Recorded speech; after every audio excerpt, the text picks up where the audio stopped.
el link, felizmente que la delegada me lo pasó. A ver, jóvenes, ¿cómo están? Todos saben que hoy día es clase, ¿no? Sí, profe, claro. Sí, profesor, sí. Sí, todo, muy bien. Mejor para ir, no retrasarnos. Hoy entramos en el arte neoclásico. Después vamos a ver, creo que es importante ver el arte peruano, ¿eh? Pero vamos a hacer un reencuentro sobre los conceptos que hemos ido manejando a lo largo de la historia del arte. Es cómo la historia del arte incide en los archivos. Cómo es que los conceptos de la historia del arte están incluidos en los documentos y en los papeles de los archivos históricos. ¿Ah? No es solamente apreciar el arte, sino que los conceptos ideológicos de lo que se concibe como arte, pues está puesto en los papeles. Y tal vez las definiciones de arte que ahora entendemos no es la misma en el siglo XVII, XVIII y XIX. ¿Ya? Es diferente.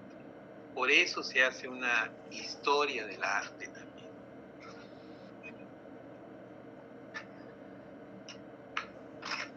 Vamos a hacer un pequeño resumen también sobre cómo estos conceptos se han ido desarrollando y cómo esto se presenta en la documentación histórica.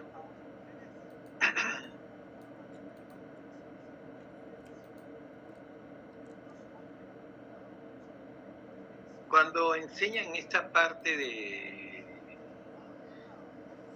Adivina quiénes estudian el concepto de arte. ¿Quiénes estudian? ¿Los historiadores? ¿Historiadores del arte? ¿O quiénes? ¿Lingüistas? ¿Antropólogos?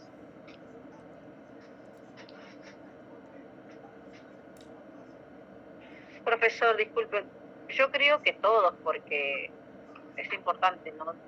Claro, importante, pero ¿quiénes son los que se dedican a... Siempre hay esto a quienes se especializan en eso, ¿no?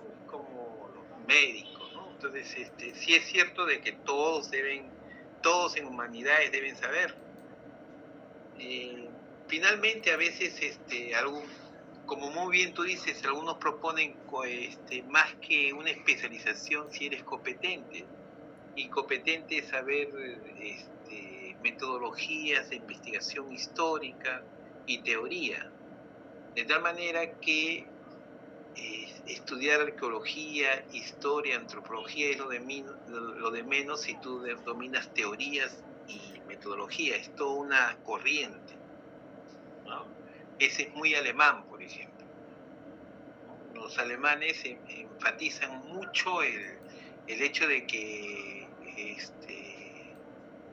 los profesionales, ¿no? los de humanidades, conozcan historia, antropología, geografía y bastante severos son en ese sentido.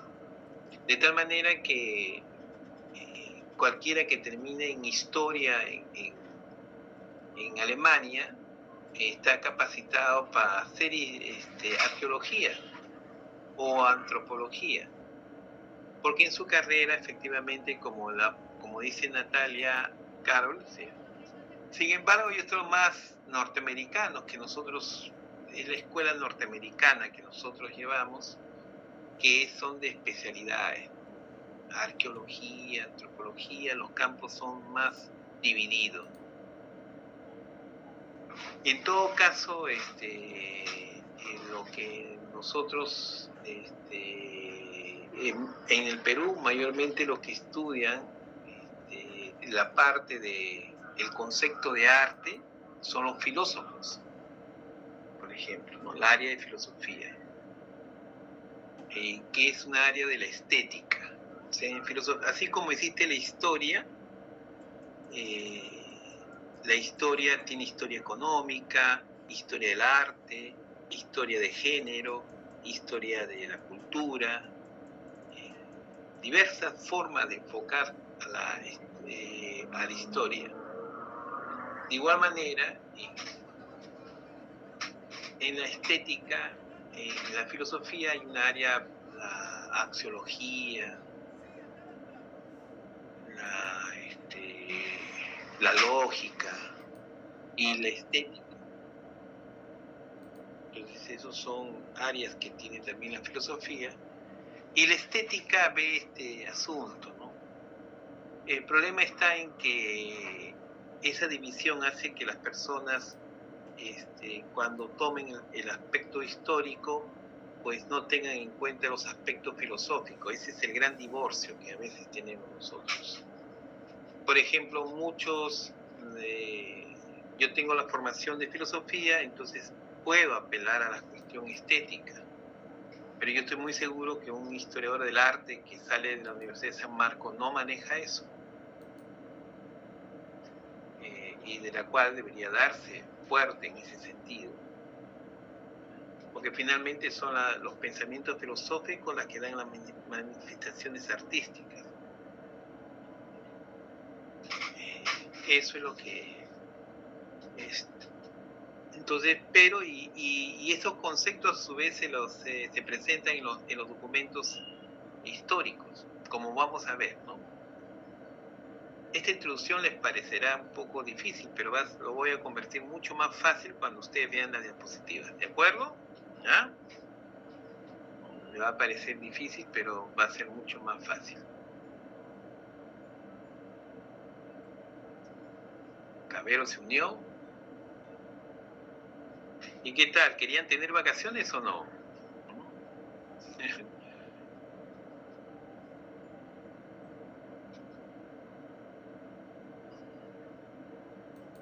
No, profesor, porque después nos cuesta bastante poder coordinar y llegar a un acuerdo en el tema de recuperar las horas.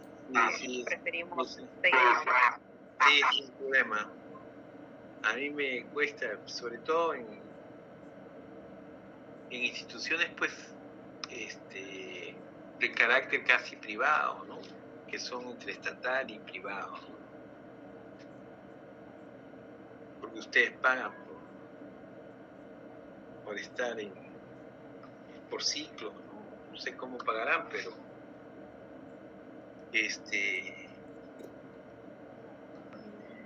en todas las instituciones privadas, las universidades particulares tienen clases.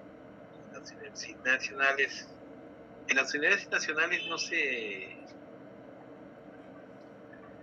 no hay recuperación de clases. Pasa nada más. Debería haber recuperación de clases.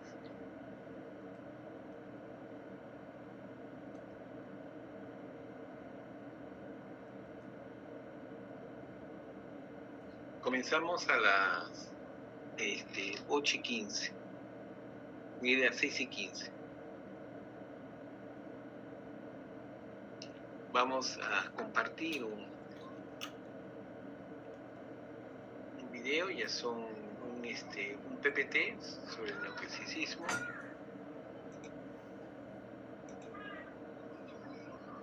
Lo vamos a ver. Vamos apagando la imagen mía porque jala a veces mucha parte de la conectividad. Nelly, Stephanie, del Carmen Espino, buenas noches.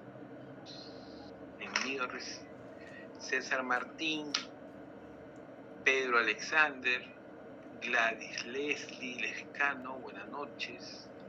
Apoyo administrativo, buenas noches.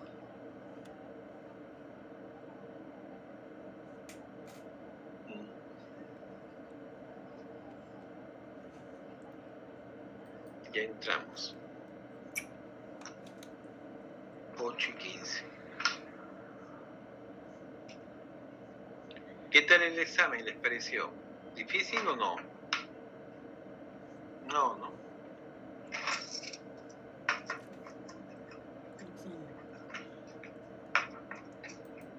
Vamos a ver.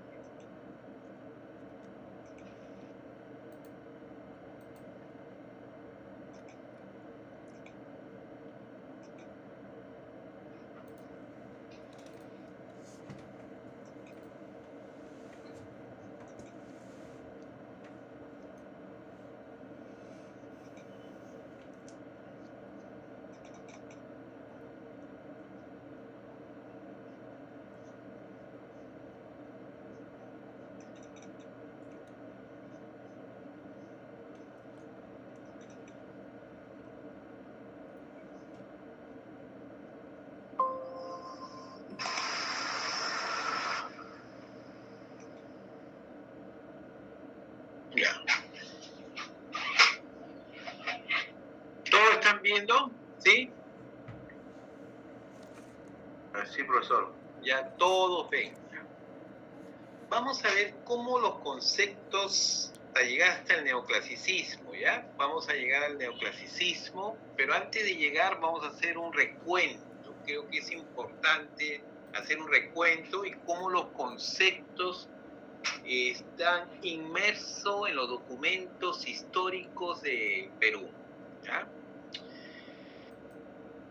El concepto de tené en Grecia, ¿alguien se recuerda que era tecné en Grecia?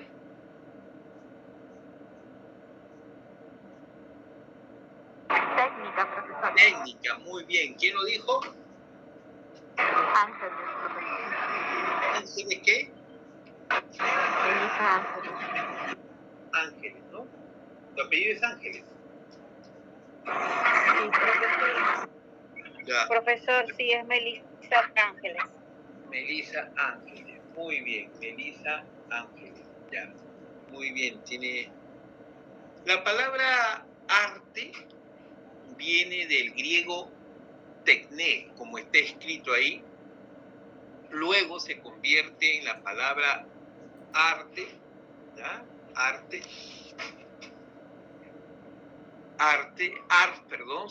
y luego se convierte en la palabra arte, como la conocemos en español. Vamos a ponerle sus conceptos, ¿ya? A tecné, concepto de tecné, luego coma, ars, y luego coma, arte. ¿Qué concepción tenían los griegos? Que va a ser evocado, ojo, ¿ya? Lo van a evocar los griegos, o sea, se va a evocar en la época neoclásica ese concepto, ¿ya? Y sí, recuérdense qué significa el periodo neoclásico que vino con la Revolución Francesa. ¿Qué significa neoclásico?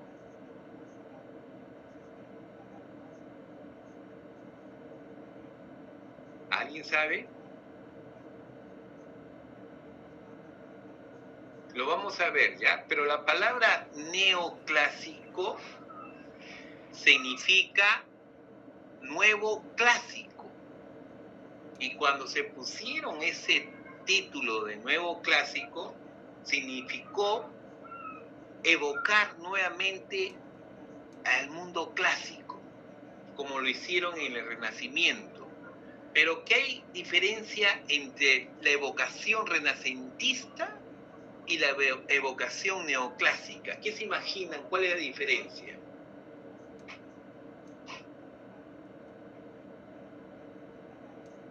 Los europeos siempre han tenido épocas en el siglo XIV, en el Renacimiento, renacer el mundo clásico. Recuérdense cuál es el término clásico. ¿Qué significa el término clásico?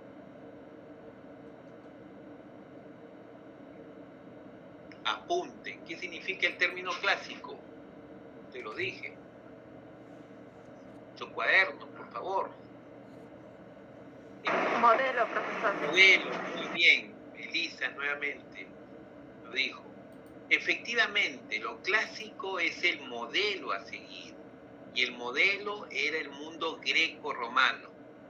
En el Renacimiento el modelo greco-romano era a escala humana. Es decir, el hombre predominaba. Pero volver al neoclasicismo, al neoclásico, cuando vivieron a la Revolución Francesa, era volver no al sentido humano, no a la perspectiva humana renacentista, sino el modelo clásico en el sentido político, en ensalzar el modelo greco-romano, pero con un carácter casi imperial, relevar el mundo greco-romano, pero en forma imponente, apoteósica, monumental. Ese es el neoclasicismo, es la utilización política del mundo greco-romano, mientras que el Renacimiento buscaba las teorías del mundo greco-romano, su filosofía, la estética del mundo greco-romano. Era un estudio filosófico en el mundo neoclásico fue sobre todo una utilización política de este mundo para hacer un Estado poderoso, imponente. Vamos a ver eso. Pero ahora quédense con la palabra tecné, porque cuando llega la parte neoclásica es un poquito compleja. Tomen atención. ¿Van a tomar atención? ¿Ah? ¿Sí? ¿Están tomando todos atención? ¿Qué dice, mis estimados alumnos? A ver, voy a dejar... Están tomando toda atención, por favor. Sí, profesor. Hay partes así un poquito complejas, ¿ya? Que es importante para que ustedes descifren en los documentos. Ya saben que en el mundo de Grecia, siglo IV antes de Jesucristo, o sea, 400 años de Jesucristo, se manejaba la palabra tecné. Tecné significaba técnica, la técnica de coser, la técnica de cabalgar, la técnica en el sentido más amplio de la palabra, la técnica de esculpir, la técnica de pintar, la técnica de hacer construcciones, lo que ahora llamamos arquitectura. Era una técnica, era una habilidad que solamente tenía que copiar la naturaleza. No había este sentido del crear, de la novedoso, eso viene después. Ese sentido, ya, de tecné, cuando llega el mundo neoclásico, va a haber la clasificación de las bellas artes, ¿ya? Y la bellas artes va a ser la pintura, la escultura, la música, el teatro, la danza y la arquitectura. Las grandes manifestaciones de las bellas artes va a ser eso, lo vamos a ver con mayor detalle. Pero en el siglo XIX que asumimos esa clasificación, ¿ya? Lo que no era totalmente, lo que no era bellas artes y lo que era una habilidad de las civilizaciones antiguas, le decían arte también, pero arte en el sentido de tecné, no de bellas artes. ¿Ya? Eso es lo que quiero que entiendan, ¿ya? En los documentos del siglo XIX, cuando utilizan la arte, tiene dos acepciones, ¿ya? Por una parte, referirse a una simple habilidad como tecné, que usaban las grandes civilizaciones como una simple técnica, y otra del punto de vista estético. Por ello se decían las bellas artes. Ya le ponía un adjetivo anterior a las artes, le ponían las bellas artes. Estas eran las que no tenían fin utilitario, las que tenían fin contemplativo, fin de ofrecer la belleza. Esa es la diferencia. Y entonces, en el siglo XIX, en el Perú, ¿ya? Cuando se referían a las civilizaciones como el Imperio Inca, se referían como arte del Perú antiguo, así decían, arte del Perú antiguo se referían. Entonces era considerado como bellas artes. No, era simplemente el arte como técnica. La pintura, la escultura sí era bellas artes. ¿Se dan cuenta de esa diferencia, jóvenes? ¿Fui claro o no? Profesor, disculpe, ¿lo podría repetir nuevamente? Ya, mire, lo voy a repetir, ¿ya? A ver si hago mejor una, porque en la acá, ¿ya? Voy a explicar, ¿ya? Y después voy a pasar a unas imágenes que van a confirmar lo que yo digo, ¿no? El concepto de tecné, ¿ya? De arte como técnica, viene del mundo griego. Cualquier habilidad era una habilidad, una técnica, era para los griegos un tecné. De ahí viene el término de arte. ¿Ya? Ese es en el mundo griego. Estamos hablando de 400 años antes de Cristo. Cuando llega la Revolución Francesa en el año 1789, un filósofo llamado Charles Batus, que lo vamos a ver más adelante, clasifica a las artes y habla de las bellas artes, ya no solamente de arte, dice bellas artes. Y las bellas artes está conformado por la pintura, escultura, teatro, música, danza, literatura y arquitectura. Las 7 grandes manifestaciones artísticas. ¿Ya? Eso sí, en el siglo XIX.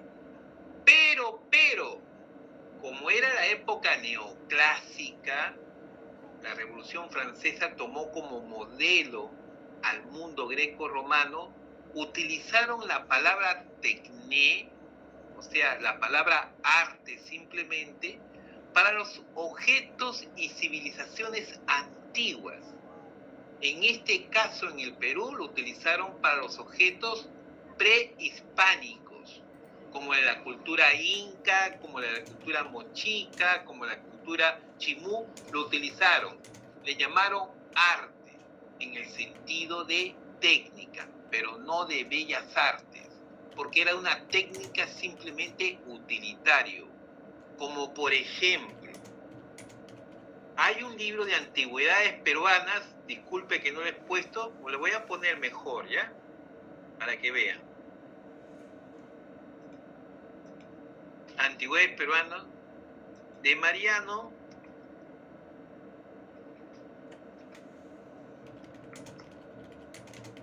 Eduardo de Rivero.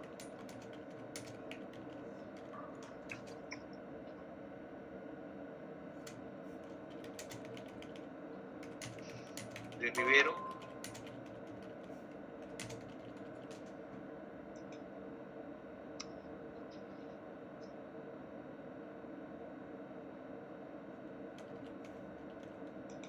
Yustariz.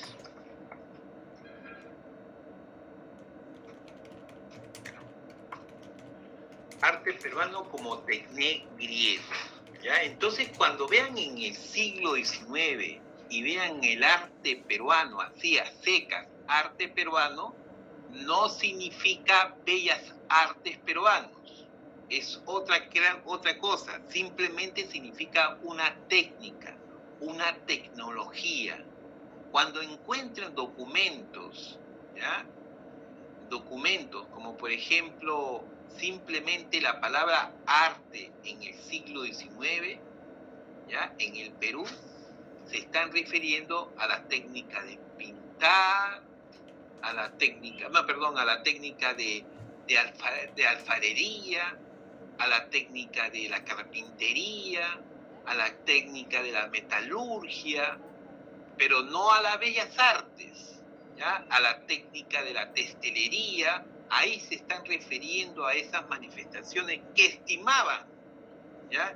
Que ellos los estimaban, o sea, lo apreciaban, pero finalmente era simplemente un techné, era una técnica de las grandes civilizaciones que no conocieron para ello las bellas artes, como fue en el siglo XIX. ¿Me entendieron, jovencitos? ¿Sí? Sí, profe. Sí, profesor, gracias. Seguro, no me van a fallar, ¿ah?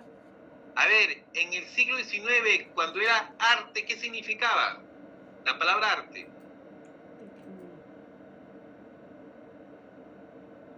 ¿Qué era simplemente?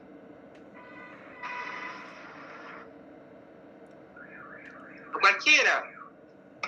No, Melissa, ya Melissa participa. Otra persona. No avanzo si ustedes no me responden, ¿ah?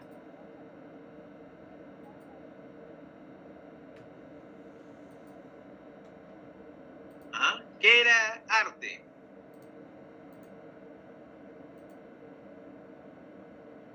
¿Me escuchan? ¿Sí? Sí se le escucha, profe.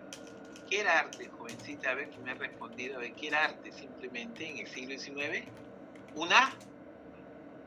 Técnica, profesor. Técnica, muy bien, que se usaba sobre todo en el Perú, se utilizaba para qué, lo van a encontrar, cuando se referían a las culturas que Prehispánicas. prehispánicas, muy bien, ¿ya? Entonces, lo que estamos refiriéndose sobre todo en el Perú, la parte arte peruano, antigüedades del arte peruano, se refieren como el arte como una técnica y mayormente se utilizaban para las grandes culturas antiguas, como el caso del Perú con su cultura inca, chimú y mochica, pero que no era bellas artes. Porque las bellas artes, ¿qué eran, por ejemplo? No era la textilería, no era la alfarería, no era la metalurgia, sino cuáles eran las bellas artes. ¿Se acuerda? ¿Algunos nombres que dominaban? La arquitectura mencionó, la danza.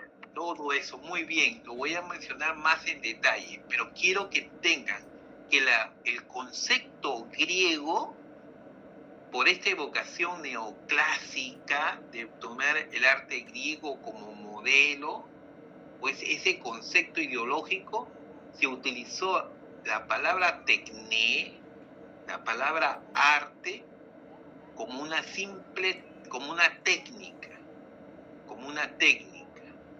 y sobre todo se utilizó para referirse a las antiguas tecnologías. Por eso van a encontrar en los documentos ya de fines del siglo XVIII, ya cuando comienzan los Borbones en el Mercurio peruano, van a encontrar, por ejemplo, dice, las grandes manifestaciones artísticas de los caminos que hacían los incas. Se está refiriendo a la técnica, no a unas bellas artes. ¿De acuerdo? Las grandes manifestaciones artísticas de arte que se hacían en los tejidos se está refiriendo a la técnica, no a las bellas artes como contemplación estética. No buscan la belleza, sino buscan el grado de utilidad que tiene, la perfección de la utilidad. Eso sí pueden valorar también en la época neoclásica. Entonces la palabra arte, tecné, simplemente arte como tecné, como técnica, que viene desde griego, se evoca en el siglo XIX acá en el Perú. Se lo utilizan en el Perú en el siglo XIX como una técnica. ¿Qué caso? Por ejemplo, este es un libro que se llama Antigüedades Peruanas. Es un libro muy hermoso, de 1855. Y es unos dibujos de litografía muy hermosos, que si algún día van a la Biblioteca Nacional pueden pedirlo. Sin embargo, acá simplemente habla de la técnica de la conservación en los restos humanos, de la técnica de la alfarería utilizando las paletas, de la técnica de la metalurgia en el sentido de la fundición, todos estos caracteres así, sobre todo en el sentido tecnológico, ¿ya? Entonces van a ver que en los documentos van a encontrar la palabra arte en el siglo XIX como una técnica. ¿Se entendió o no, jóvenes? ¿Sí? ¿Comprendieron? Sí, profesor. Ya, muy bien. ¿Cómo te llamas tú? Pajuelo, profesor. ¿Te puedo hacer unas preguntas? En el siglo XIX la palabra arte, ¿qué era? ¿Qué significaba? ¿Puedes repetirlo nada más? Técnica, profesor. Técnica. Y se utilizaba mayormente para referirse a los objetos. Cultura prehispánica. Culturas prehispánicas, ¿ya? Sí, profesor, una consultita. Sí. ¿Actualmente todavía se maneja ese concepto de arte o ya ha cambiado? Ya no. Eso vamos a ver ahorita mismo. Vamos a ver que ya no se utiliza. ¿Ya? Ya, profesor, gracias. Poco a poco estamos viendo cómo los documentos históricos se van lo más importante es que como ustedes van a trabajar en archivos históricos, sepan, si algún día se meten en el archivo histórico, pues conozcan de qué se tratan los términos, que no es igual el concepto de arte, por el simplemente llamarle arte, no significa que sea las bellas artes que ahora conocemos. Simplemente arte como una técnica. Luego del mundo griego, entra en Roma algo que los romanos crearon como una cuestión que era el crear, el hacedor de la antigua Roma, lo novedoso, ¿no? Lo novedoso. Es decir, para los romanos dijeron, no, pues no todas las técnicas pueden ser consideradas como una cuestión de crear, como algo novedoso, ¿no? Como un hacedor. El artista, dice, el que hace tecné y el que hace creare, ese tiene mejor consideración del simplemente que hace una silla. No, el creare produce cosas novedosas. En este caso las mujeres, por ejemplo, con la música, la novedad constante de crear la música, la novedad constante de crear la poesía. Por ejemplo, en el caso de Horacio, ¿ya? El creare, el hacedor, la poiesis, lo novedoso. Algunos literatos han utilizado este término de creare, el hacedor, como Luis Borges, ¿no? El gran novelista argentino y premio Nobel Luis Borges tiene una novela que se llama El hacedor, el creador. En la literatura se puede encontrar esa palabra el hacedor. Es muy romano, ¿ya? Es bastante romano. Es el que crea una novedad. ¿Ya? Si encuentra la palabra, está ligado al arte como un creativo, como un novedoso. ¿Ya? ¿Se entendió esta parte o no? ¿Sí? ¿De Roma?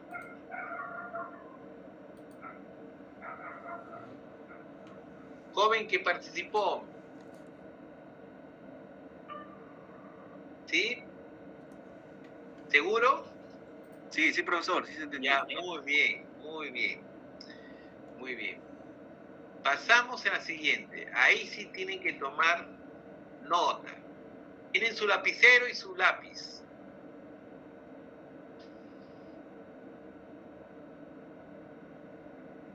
Tienen su lapicero.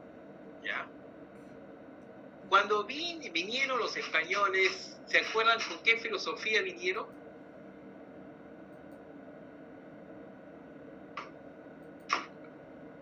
Miran su cuadro,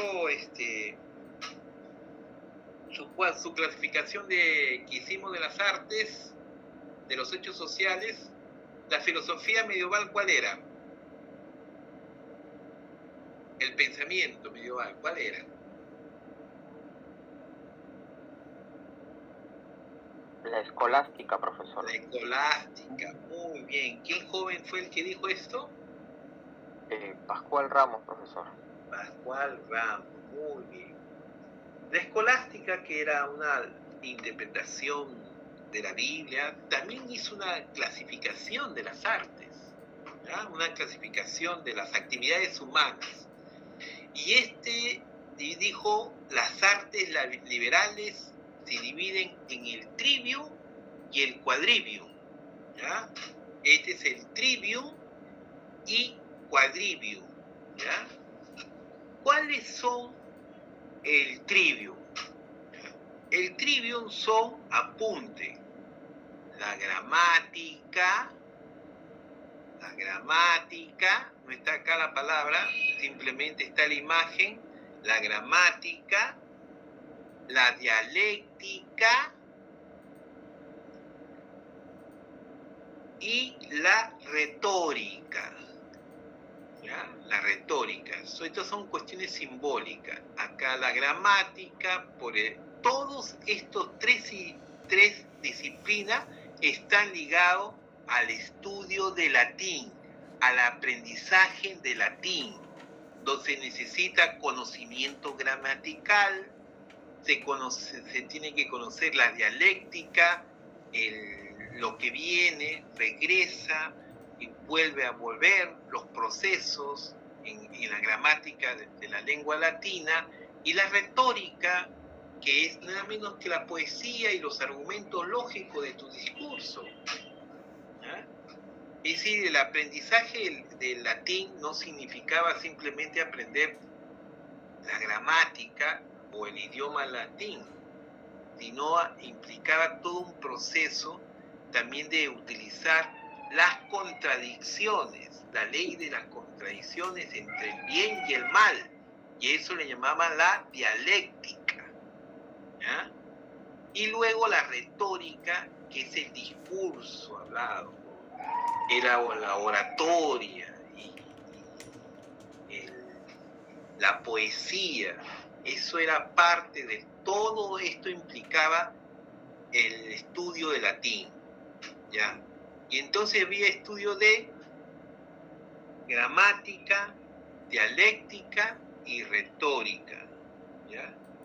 Y el quadrivium, que era la parte supuestamente más científica, se estudiaba geometría, aritmética, música y astronomía, ¿no? Mire la geometría, de acá mucha influencia de la parte árabe, la aritmética de igual del mundo árabe, el mundo de las esferas, ¿no? El sonido de las esferas, que está la música, el mundo de los astros, que está representado acá, es la astronomía. Entonces, a ver, repitan, ¿cuál es el trivium?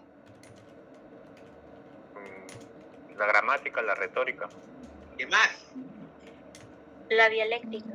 La dialéctica. ¿Ligados a qué estaban? Al latín. Al latín, al aprendizaje del latín. Y los más científicos, ¿cuáles son? Esto es... ¿Cuál es este cuadrito? Geometría. Aritmética. Aritmética. Y música.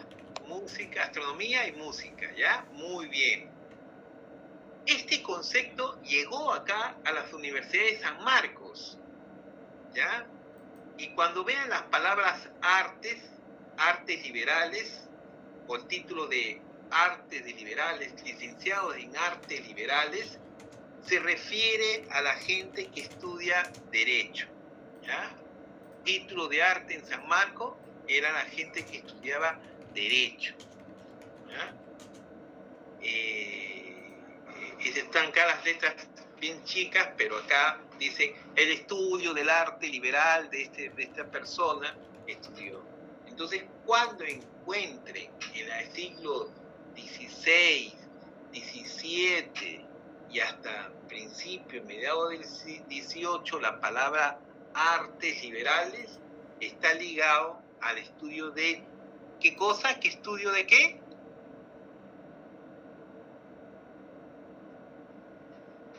A ver, las artes liberales están ligadas al estudio de qué? El Trivium. ¿Y qué más? El quadrivium. El quadrivium. Muy bien. ¿Ya? El trivium y el quadrivium. Y eso estudiaban mayormente. Y eso lo van a encontrar ustedes en el siglo XVI, XVII y XVIII. ¿Ya? Lo van a encontrar. Pero también existen las artes mecánicas. Los artesanos, lo que hacen empiria, o sea, los que no hacen artes liberales, hacen artes mecánicas. Y estos son los artesanos. Esto es lo que hacen empiria, algo práctico, nada más.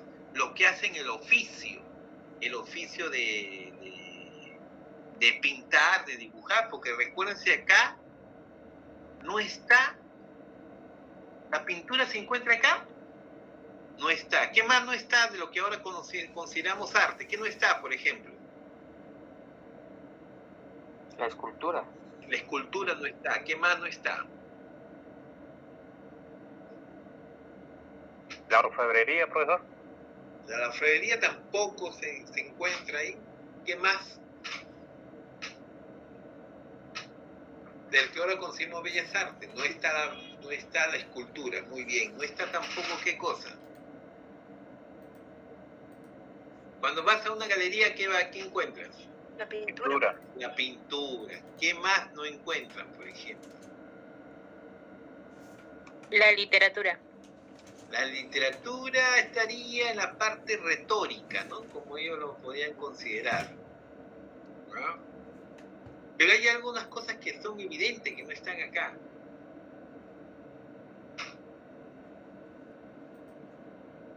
¿Cómo cambian las cosas? No está El teatro. el teatro, pues. Y a nosotros que nos gusta, ¿qué cosa? Mover nuestro cuerpo, ¿La música o el baile? el danza, La danza. la danza, ¿ya? No están estas cosas, ¿ya? La música increíblemente está puesto ahí por cuestiones teológicas, ¿no? Y concepciones teológicas de Santo Tomás de Aquino. El que canta doblemente ora, decía. El que canta tiene una comunicación directa con Dios. ¿Ya? No tiene ningún intermediario, no tiene a su cerebro como intermediario. Cabe señalar que tanto el mundo griego, algunos como Aristóteles despreciaba a los escultores, porque los escultores rompían rajaban a la naturaleza un objeto y se lo llevaban a su taller, y en ese taller hacía lo que ellos creían y no tenían contacto con la naturaleza. Más o menos en el mundo medieval, pues los arquitectos y los pintores no trabajan directamente con Dios, que está representado en la naturaleza, sino que ellos extraen, sacan y transforman la naturaleza. Y eso no es trabajar directamente en la contemplación de la naturaleza. En cambio, el cantante dirige su voz, solamente su música hacia Dios.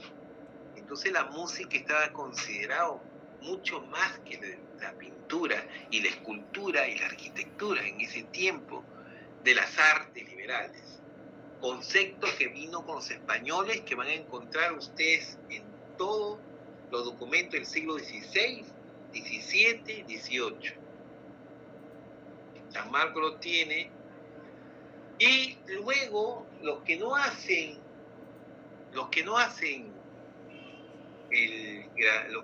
gramática, dialéctica, retórica, los que no hacen geometría, aritmética, música, astronomía, y que los que estudian derecho, por ejemplo, pues los que se llaman, hacen artes mecánicas. Estos eran los artesanos. ¿Y dónde vamos a encontrar los artesanos en los documentos históricos? ¿Dónde vamos a encontrar? ¿Cómo están organizados? ¿Cuál es la institución que los cobija a estos artesanos? ¿Cómo se llaman estos espacios donde ellos trabajan conjuntamente? ¿Cómo se llaman? ¿Qué documento? A ver, piensen.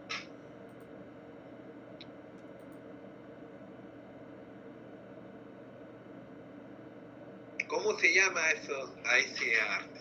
A ver, ¿dónde tú los ubicas a estos artesanos?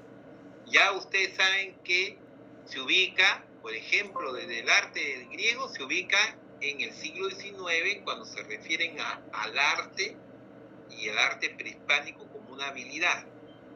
Ya ustedes saben que también la palabra creare se utiliza en la literatura, mucho como un hacedor, como el caso de Virgilio, ¿no? Y ya saben ustedes que las artes liberales se vino acá y que se utiliza en los títulos de San Marcos, sobre todo en la área del derecho. Pero estos señores que están acá, que son artesanos, hacen cosas prácticas, que no necesitan grandes conocimientos, sino de oficio, una habilidad, en las llamadas artes mecánicas, artesanos. ¿Dónde ustedes los pueden encontrar? ¿Como la palabra artesano? No. Los artesanos están dentro de una institución. ¿Cómo se llaman eso? en el siglo XVI, XVII, XVIII, XIX en el Perú. ¿Cómo se llama? Profesor, ¿se llama gremios? Gremio, muy bien. ¿Cómo te llamas tú? Pascual Ramos. Pascual Ramos. Muy bien, Pascual Ramos. ¿Ya? ¿Ya? Gremios. Los gremios, pues. ¿Se acuerdan de los gremios? En la parte de los gremios, en los archivos, van a encontrar los gremios zapateros, los gremios veleros, los gremios de los bizcocheros, los gremios de andadores, los gremios, todos los gremios, porque los gremios eran como una especie de, formaban las cofradías. Su abocación a un santo, y todos abocados a un santo, era como un sistema de ¿qué? ¿Se acuerdan? De seguridad social. ¿Ya? Entonces, eso es. Después, en el siglo XIV y XV, miren, trabajaban así y ahora trabajan así. ¿Cuál es la diferencia de este artesano de este? ¿Cuál es la diferencia?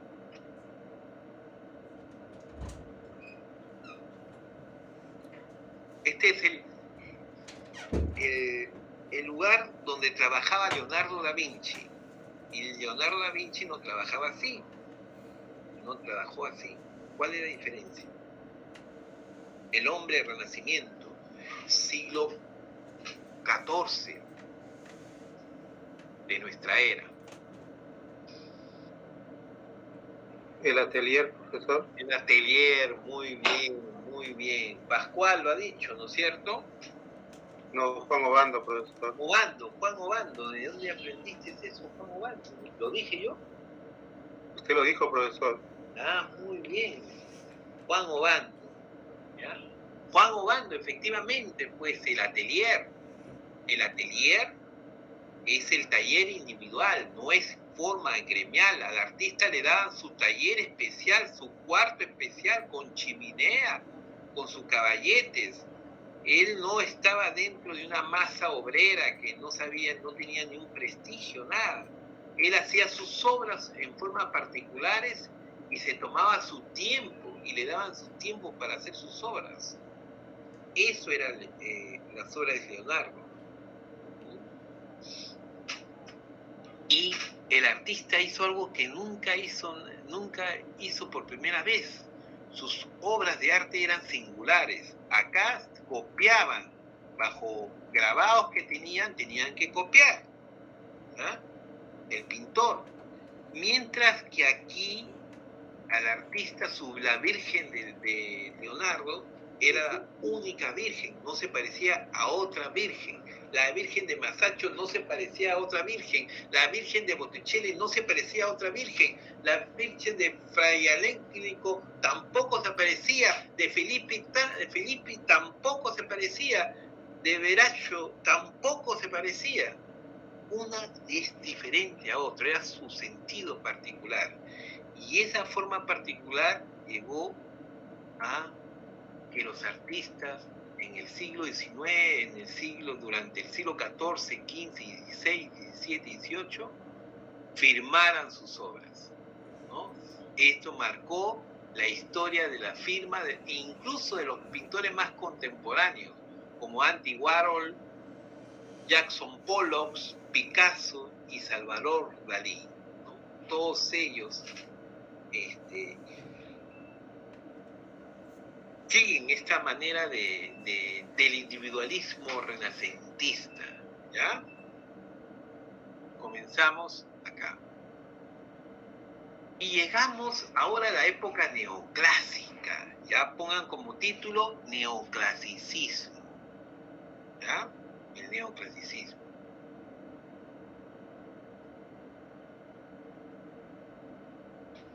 Aunque no lo crean, este curso está muy ligado a la historia de las instituciones, ¿ah? Es decir, no hay separación. Muy bien lo ha dicho su compañera Ángeles, ¿no? Creo que lo dijo, ¿no? que estudiar arte no es exclusividad, no debería ser exclusividad de una sola carrera, sino todos deben estudiar. Y vamos a pensar, ¿quieren descansar? ¿Sí? Sí, profe. Ya, para que... Profesor, nuestro descanso es a las 7:30 y al volver usted llama a Lisa. Ya, ¿qué hora es esa? A ver. Ah, falta entonces. Falta todavía. Falta. ¿Ya? 7:30 todavía falta. Entonces, o prefiero tomar descanso ahí y después seguir de largo hasta las 8:30. ¿No prefieren esto a las 7? Para tomar esta cuestión neoclásico como algo aparte, o está oficializado que sea a las 7:30. ¿Qué me dice mi delegada? Alessi. Sí, profe, supuestamente nosotros, yo hice la encuesta con todos los compañeros que estaban de acuerdo de que son las publicaciones. Ya, a las 7:30. Bueno, entonces vamos a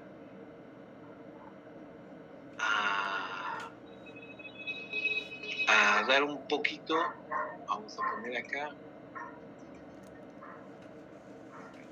neoclasicismo.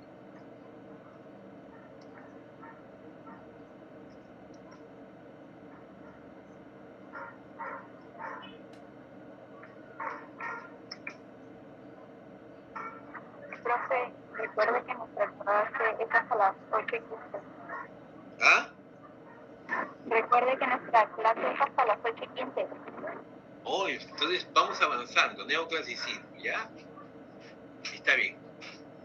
El neoclasicismo, ¿ya? Tiene como hecho social, ¿qué cosa? A ver, ¿qué hecho social? ¿Se acuerdan?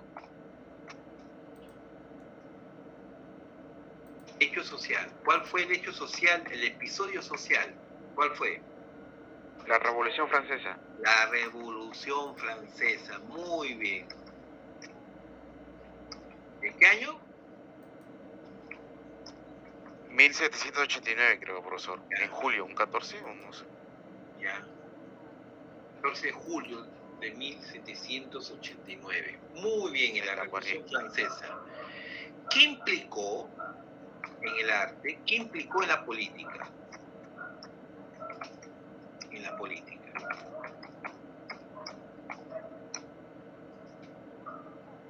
¿Qué implicó en la política?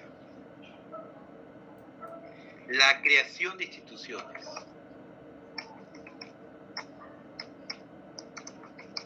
De instituciones. Políticas. Vamos a ser reiterativos. No importa ser reiterativo cuando es una cuestión pedagógica. La redundancia, si es que tiene por fijar ideas, no importa. ¿Y qué implicó esta creación de instituciones? ¿Como qué, por ejemplo?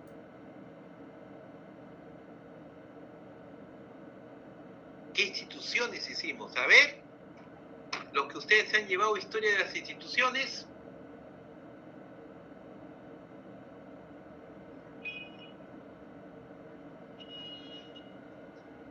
¿Qué implica, jóvenes?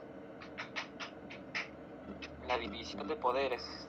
La división de poderes, la república, muy bien. La división de poderes, la división de poderes. De poderes. Ya saben cuál es el poder legislativo, el poder ejecutivo y el poder judicial. ¿Ya? Esta es nuestra república, por eso significó. ¿Quién dijo la palabra eso? Lo dijo seguramente Pascual Ramos. ¿Cómo te llamas? Mi nombre es Pascual. Pascual, ¿no? Pascual Ramos, ¿no?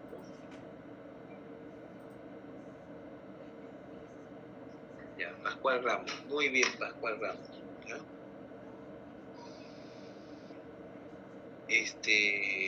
Efectivamente, Pascual Ramos. Y ahora, ¿y en el arte qué hubo? ¿En el arte qué pasó?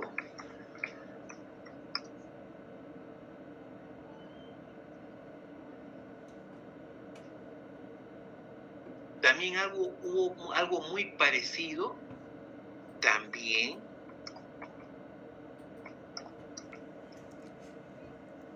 se institucionalizó.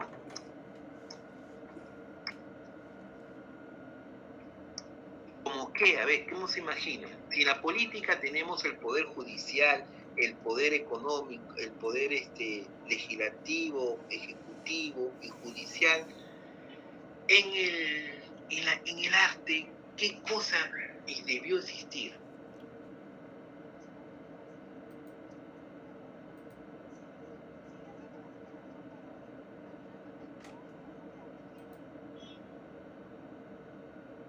¿Cómo se institucionaliza el arte?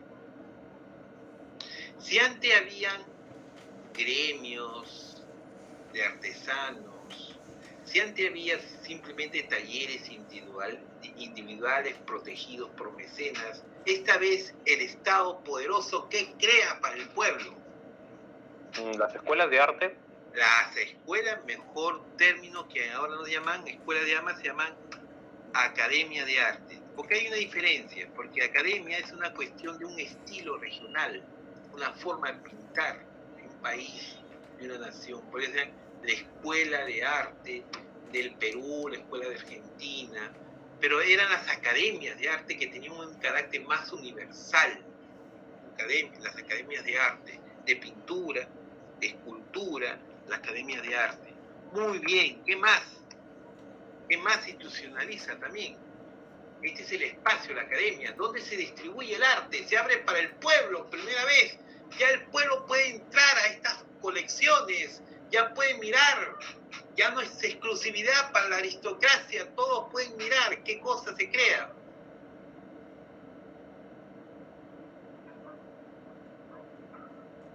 Las galerías, profesor. ¿Ah? Las galerías. Las galerías, museos y galerías. Muy bien. ¿Cómo se llama esta señorita?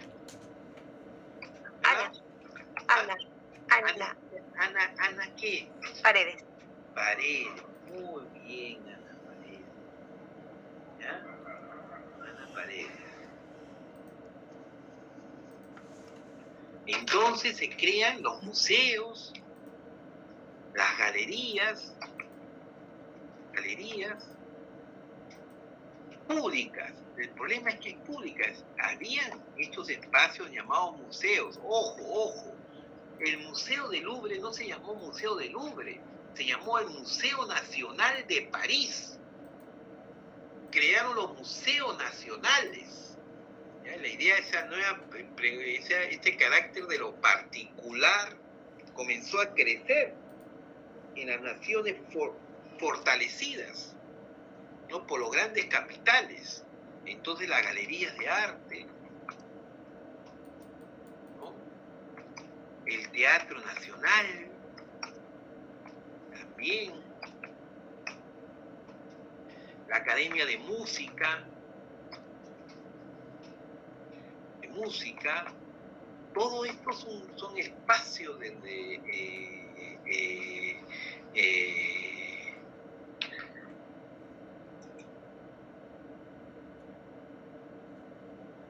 son espacios. Unos son de producción, vamos a llamar, ¿no? Acá, Academia de Arte y la Academia de Música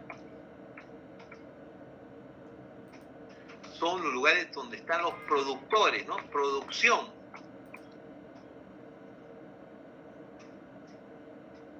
Y las tienditas donde se produce son estos lugares, el arte se produce acá.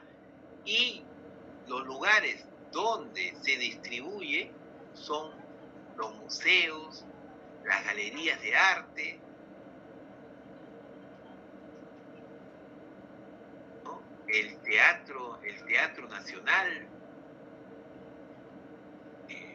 etcétera, el teatro nacional, los centros culturales también nacen, centros culturales. el Ateneo también.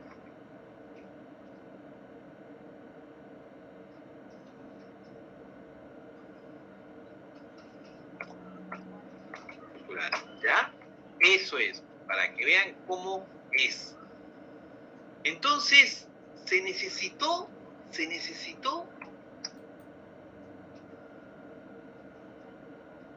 clasificar las artes. Todo no podía entrar. Las artes, ¿cuáles eran las mejores manifestaciones del arte occidental? Y entonces, un tal Charles Batud, ¿no?, que era parte de estas grandes enciclopedias, del enciclopedismo francés, una obra filosófica de Charles Batud, Las Bellas Artes, clasificó las grandes manifestaciones del arte. Por una parte, con la primera figura que tenemos, acá. Arquitectura. Arquitectura. Acá. Danza.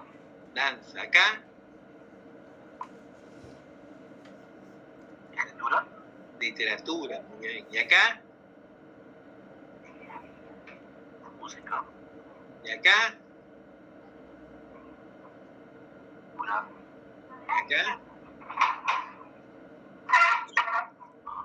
Escultura. Y acá, el último, ¿qué cosa es? Teatro. Teatro, ¿ya? Estos son las grandes manifestaciones que ahora dominamos. E incluso nuestro Ministerio de Cultura está basado bajo este esquema, ¿ya? Porque tenemos una orquesta sinfónica, que es la música, tenemos un ballet nacional, que es el ballet, ¿no? Otros se dedican a la arquitectura, tenemos una academia de bellas artes que se dedica al dibujo y a la escultura, tenemos una escuela de teatro que se dedica a la enseñanza de las artes escénicas, y así está nuestra sociedad. No hay un espacio académico para enseñar, por ejemplo, el arte del tejido, cuando esa es parte de nuestra tradición, ¿ya? Eso es lo que nos llega del mundo occidental, ¿ya? Del mundo occidental, ¿ya? Entonces, la característica de la Revolución Francesa, que trajo como hecho social el neoclasicismo, implicó la soberanía de las instituciones, ¿ya? Es decir, antes, ¿quiénes decidían, quiénes pintaban, dibujaban en el palacio, en las iglesias? ¿Quiénes eran? ¿Qué música se aprobaba? ¿Qué música ingresaba? ¿Qué obra se compraba? ¿A quiénes protegían? ¿Quiénes eran? Incluso eran muy conocedores. Los mecenas, profesor. Los mecenas, ¿quiénes eran estos mecenas también? Aparte de los mecenas, ¿quiénes decidían? ¿La iglesia? La iglesia, sí, compraba la iglesia, pero ¿a favor de quiénes le compraba? O sea, recibía la donación. La iglesia siempre ha recibido donaciones, aunque tenían plata como cancha, como dice el César Acuña, ¿ya? Plata como cancha, era una cosa inmensa de dinero, pero quienes tenían la decisión, este va, este no va, este es el que quiero, no pasa esta música, no se aprueba. Recuérdense a Beethoven, ¿no? A Beethoven tenía que tener la anuencia, a Mozart, que tenía que tener la anuencia ¿de quién? ¿El rey? Del rey. El rey era el poder absoluto. El rey iba a ver los conciertos y los teatros. Y recibía, si es que el rey, ¿han visto esta película Mozart? ¿Han visto ustedes, alguno de ustedes, Mozart?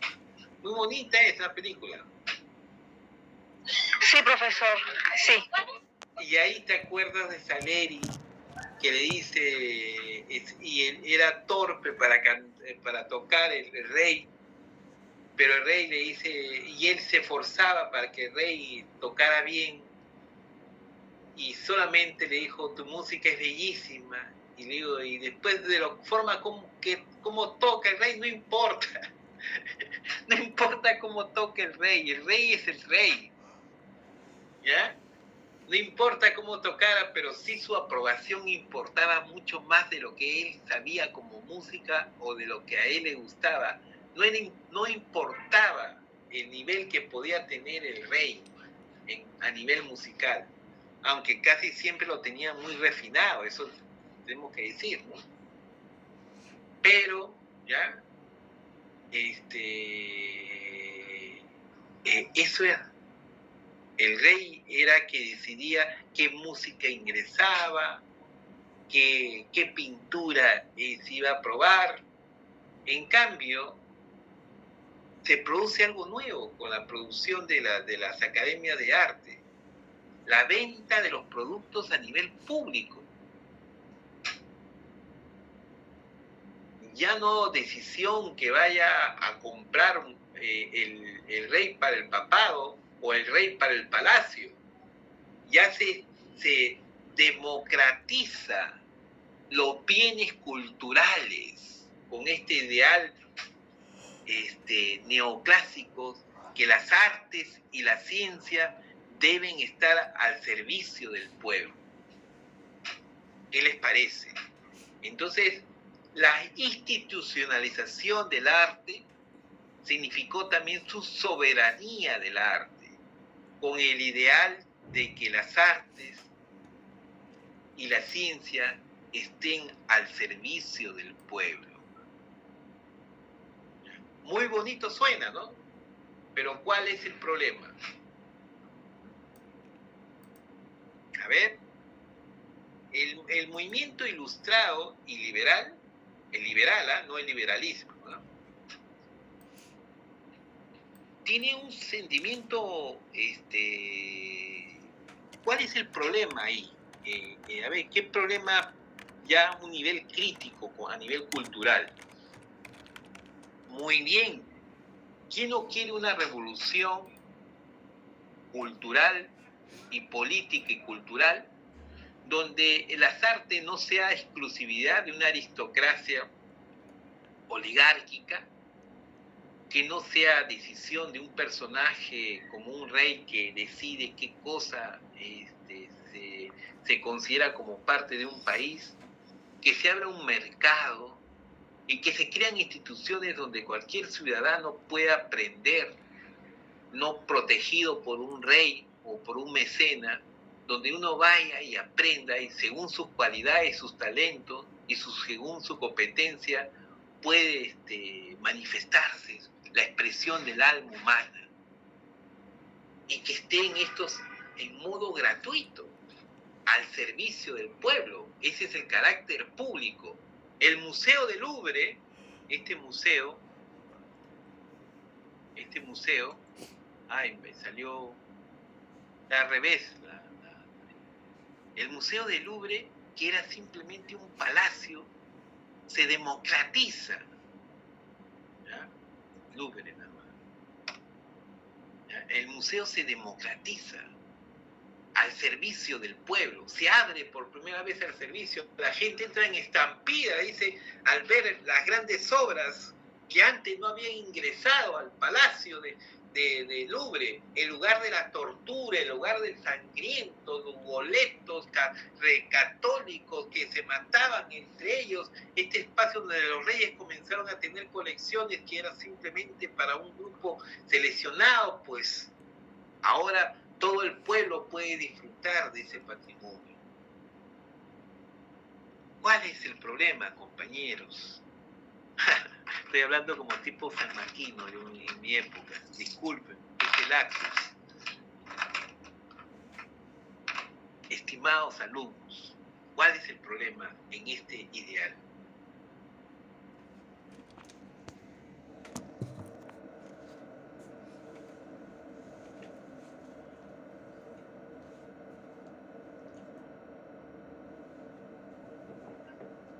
A ver, vamos a dejar de compartir.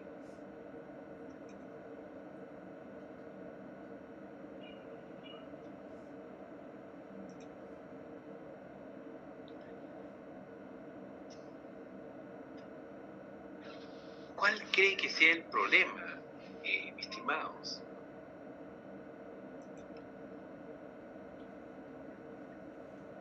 A ver, Natalia, ¿cuál crees que sea el problema? A ver, ¿ves un problema así o bonitos ideales?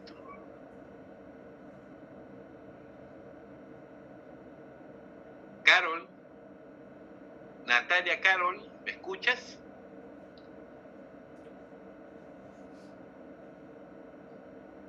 Carol, Mariela, ¿qué dices tú?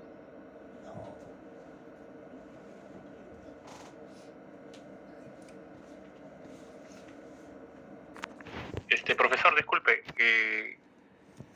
con respecto a lo que usted menciona, creo que uno de los problemas sería cómo van a seleccionar a estas personas para que puedan acceder a ese derecho, ¿no? Imagínense que esa cantidad de gente, a todos no lo van a recibir, y de repente no habían en esa época demasiadas instituciones, ¿no? Exacto. Pero mira, ahora tenemos un problema, ¿no? Te pregunto, mira, los museos son gratuitos los días martes. ¿Quién ha ido al Museo de Arte?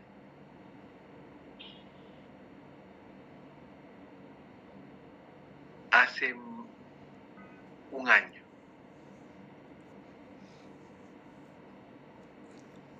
De ustedes. ¿Quién ha ido al Museo de Osma?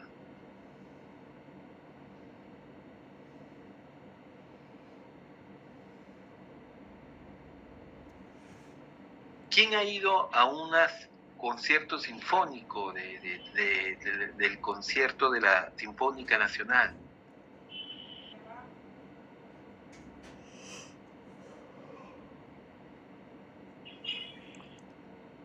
¿Quiénes han ido? Entonces nos plantea un grave problema. ¿Qué nos plantea? Que no basta democratizar a las instituciones, sino ver cómo la gente se apropia de estas instituciones. No basta tener los derechos humanos y los derechos civiles, la Defensoría, la Indicopi, la Sinafil, ¿no? Ya, en Pucallpa, profesor, ¿no? Pero eso es una excepción. No basta, hay que crear todo un sistema educativo donde la gente comienza a utilizar. Eso es cuando el Estado falla. ¿Ya? Y por otro lado, ¿por qué consideramos hasta ahora este concepto de bellas artes, la pintura, la escultura? ¿Por qué no se puede ser el alfarero, el que hace la platería, el que hace los mates purilados, el que hace de esculturas en piedra huamanga? Siempre nos hacen ver por un tubo lo que debemos valorar. Nos implementa el sistema educativo un gusto.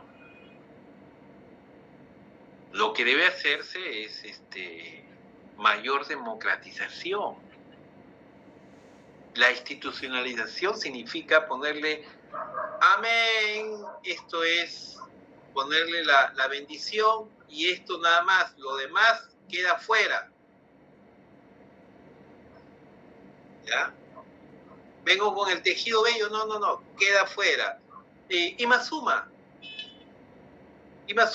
tenía inflexiones de voz que todo el mundo en el Khrushchev, Norteamérica, se rindieron a sus pies.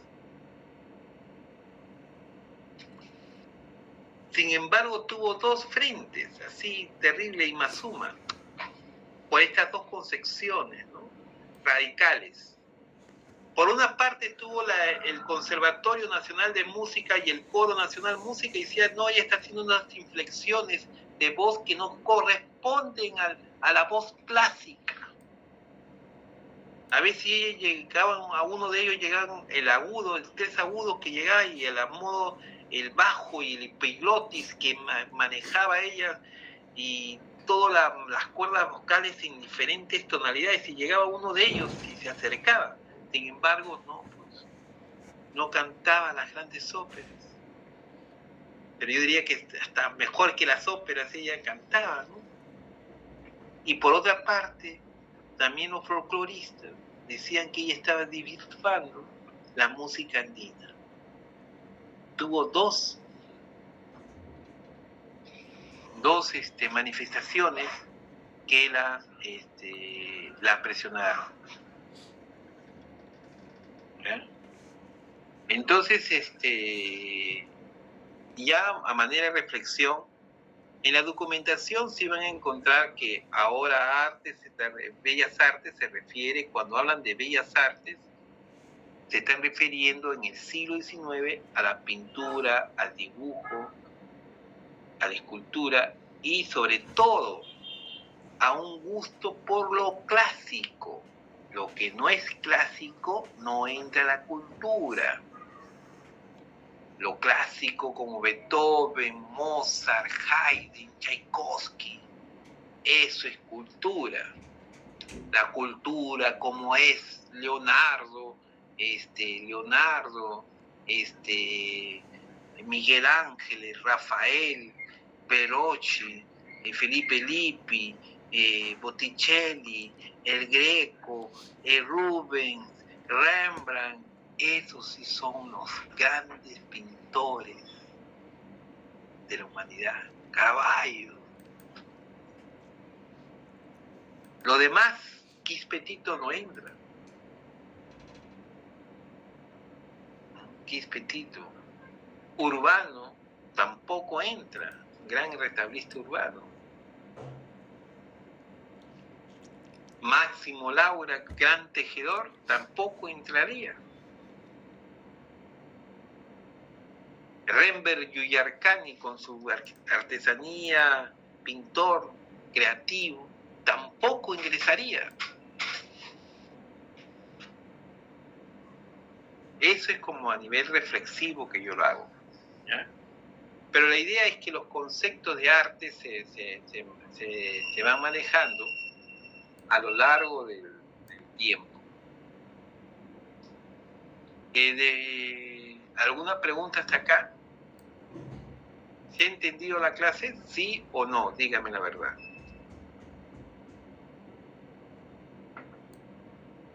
Sí, profesor. Se ha entendido, muy bien. Entonces, si se ha entendido, no hay problema. Eso es lo que quiero. Yo no doy conferencias, yo soy profesor, ¿ya? Y el profesor tiene que garantizar que la información llegue y puedan apuntar. Por eso le digo, no voy a tomar un examen de memoria, pero sí que tengan un cuaderno que ustedes puedan acudir en cualquier momento a su fuente, ¿no?, de su clase. Y es así, pues. Es la característica, es la democratización. La intención era democratizar. Esa es la época de las luces, también se llama, ¿no? Ilustrar. El sol naciente es el que produce una nueva sociedad. Nuestro escudo nacional tiene un sol naciente. Eso es lo que tenemos por característica. Y ahora, ¿alguna pregunta, joven? Vamos a pasar lista ahora y después nos retiramos, ¿ya?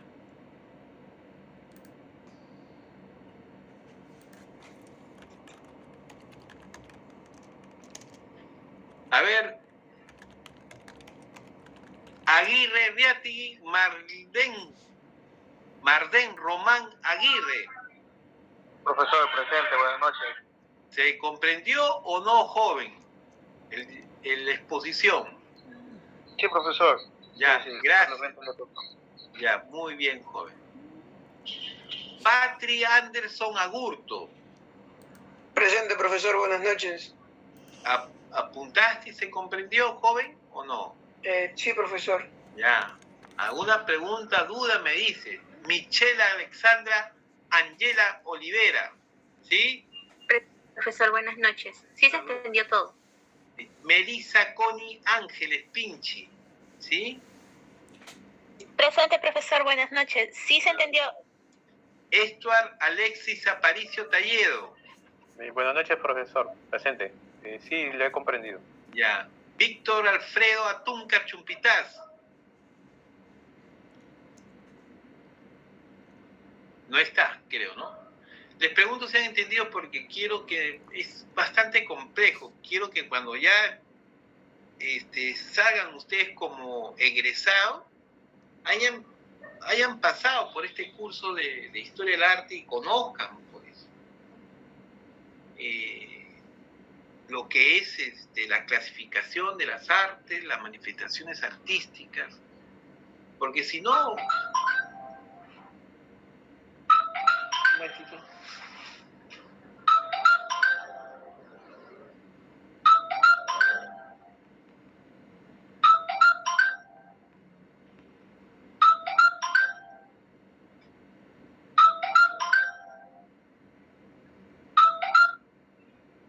¿Alguien me llama? ¿Nidelga me llama?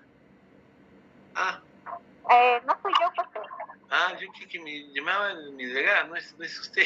Ya, entonces ya la apagué ya. Víctor Alfredo Atúncar.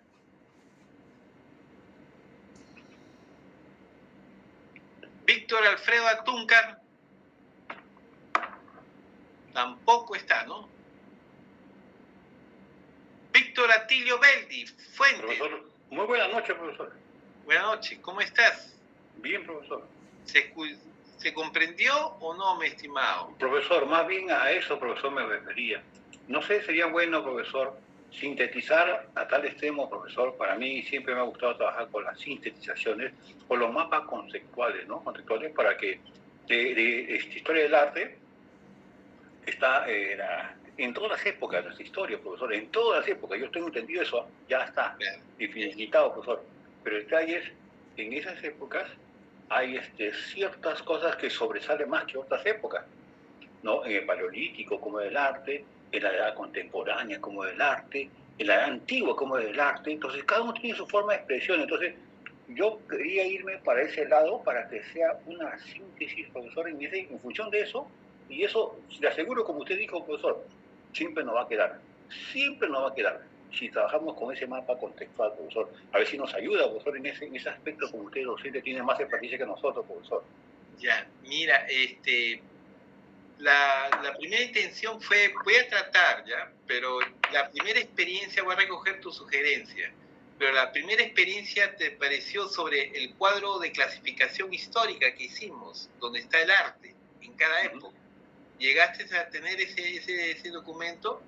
No, profesor, más bien, profesor, yo le comento esto porque tuve un curso de historia en la universidad, historia, pues, ¿no? De Dosar, de 1523, creo, a 1917. ¿Historia de Nicolás? No, Nicolás. Entonces, eso le dice el profesor, mire, eso lo hice con una exposición, todos los harinos, profesor, en un solo PPT, en una hoja. Entonces, y el señor docente le gustó, porque, claro, yo tenía que haber aprendido de memoria todo lo que tenía que decir en la hoja, ¿no? Claro está, ¿no? Porque la exposición era con terno y delante de la hoja que estaba en la pizarra del PPT, ¿no?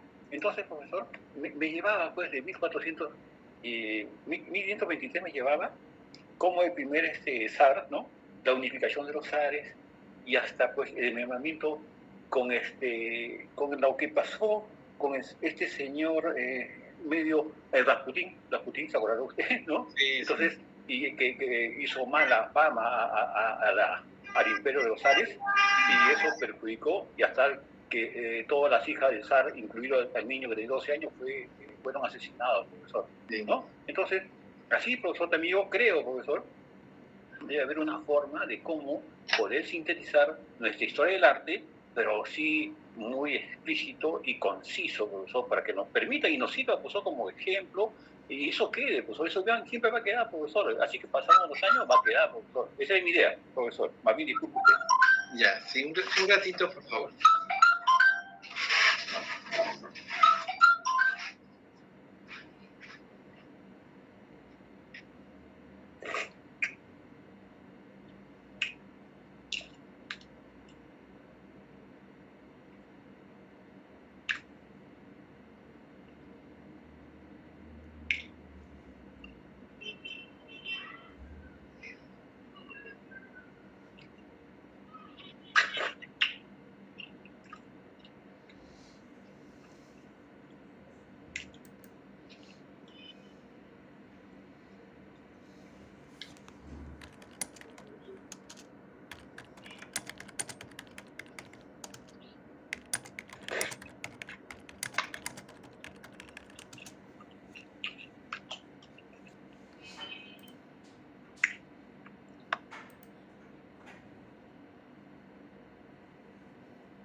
Verdi, tomaré en cuenta lo que tú me dices, ¿ya? Bien, yo, profesor, profesor, muchas gracias.